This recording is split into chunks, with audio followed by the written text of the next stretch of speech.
Alors, ça pourrait vous étonner que Photoshop soit capable de dessiner comme ça les contours dans une image. On pourrait se dire, tiens, c'est de l'intelligence artificielle peut-être. Pas du tout.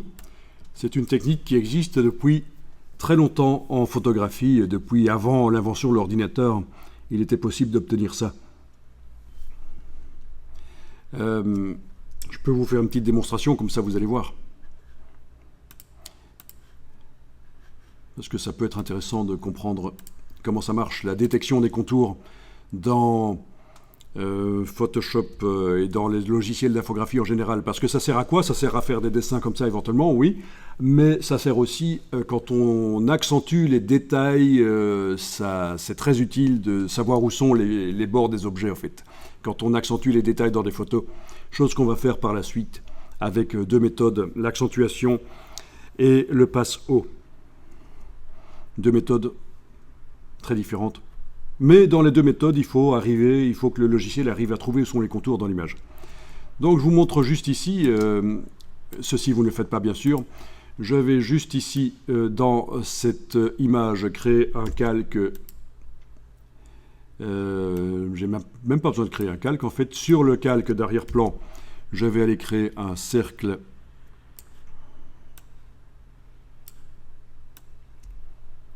Voilà. Je vais remplir avec du blanc.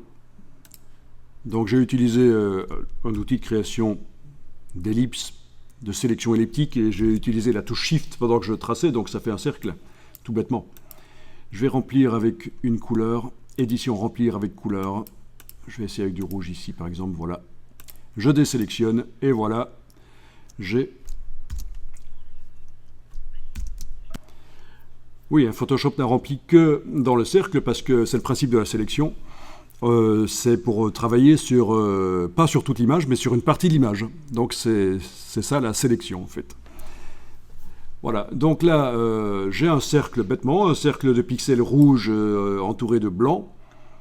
Regardez ça, je vais ici dupliquer le calque en l'amenant sur l'icône à gauche de la corbeille. Et cette version dupliquée, je vais la faire passer en négatif.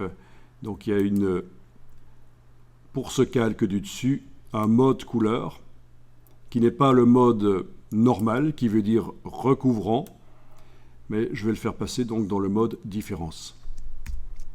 Ok, ben rien n'apparaît. Mais si je mets un flou sur ce calque du dessus, filtre, flou gaussien, qu'est-ce qu'on voit apparaître? Le bord de l'objet. Voilà. Et ça, c'est une technique photo qui est utilisée depuis très longtemps, surtout pour les photos dans les magazines, en fait. Bien avant l'infographie.